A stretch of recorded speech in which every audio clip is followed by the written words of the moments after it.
This is the official laptop that will make you regret you ever bought an HP.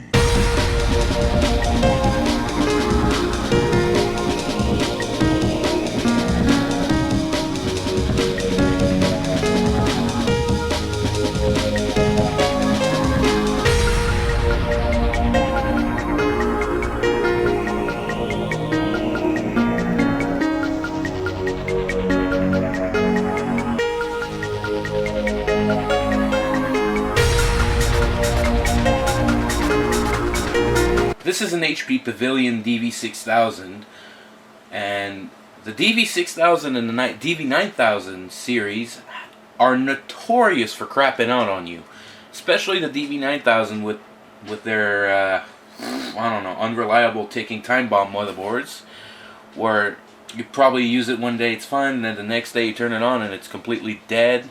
The motherboard self-detonates or the GPU blows up. And Nvidia, during the Vista days, had a lot of problems with those. It went so bad that actually Nvidia ended up in a lawsuit against all these issues. What a shame, eh?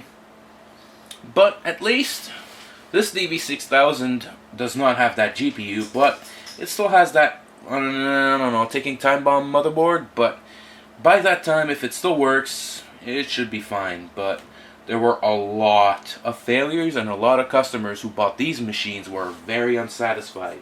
And also including Vista, it doesn't help that HP loves to bloat their machines to hell, which makes this laptop very underpowered. But in fact, it's thanks to HP's bloatware bundled into it, especially with Norton and shit.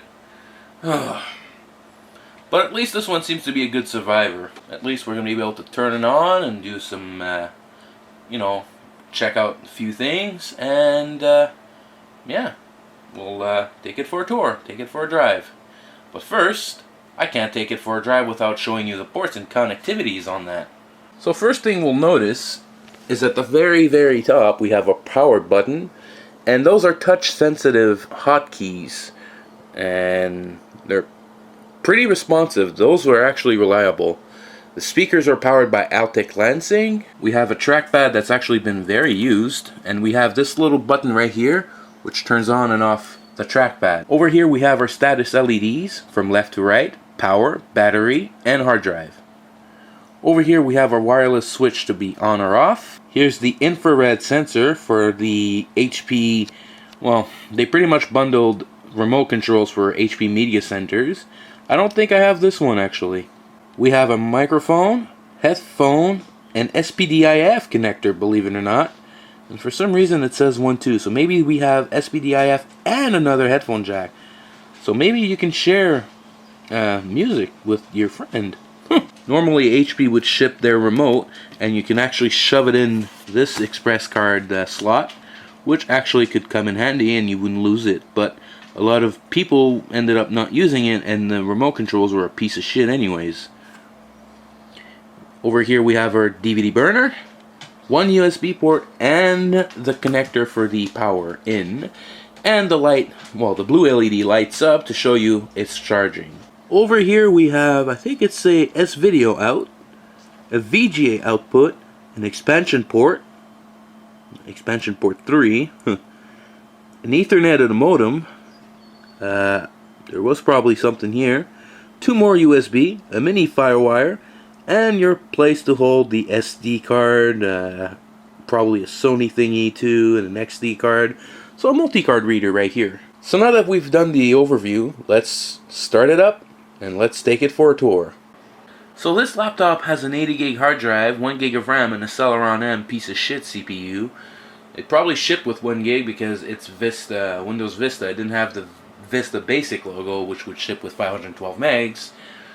But my 80 gig has a Smart Air, which I've completely rebuilt, so now it should be fine. Has no operating system on it. The battery doesn't hold the charge because, well, it's an HP. Well, actually, you know what? Any laptop from 2007 to 2009, if left, well, pretty much every laptop too, if you don't take care of your batteries properly, well, they won't hold the charge anymore. And unfortunately, that sucks. Because, well, a laptop needs a battery, you know? And what a waste. So I'm gonna go ahead and exit, and turn it off. But before we finish off the overview, we gotta go into the BIOS and check things out. So it's a Celeron M 1.8. It's a Celeron M 440. You got the basic stuff. The native support is basically set to AHCI, I believe. Yeah, that's it. And looks like this laptop can still use Windows 2000 or 98, which I'm pretty sure that won't go well. Diagnostics is pretty much shipped in with HP, typical. And there's not a lot of options really. And that's it. Laptops have very few configuration utilities, unless you have those high-end Asus ones or everything, and you could probably overclock them, who knows. But that's pretty much it. And now I'm going to show you how the battery does not hold the charge. I'm going to pull out the AC plug right away. Oh, but for crying out loud, it actually holds the charge. Huh, what do you know? I was wrong.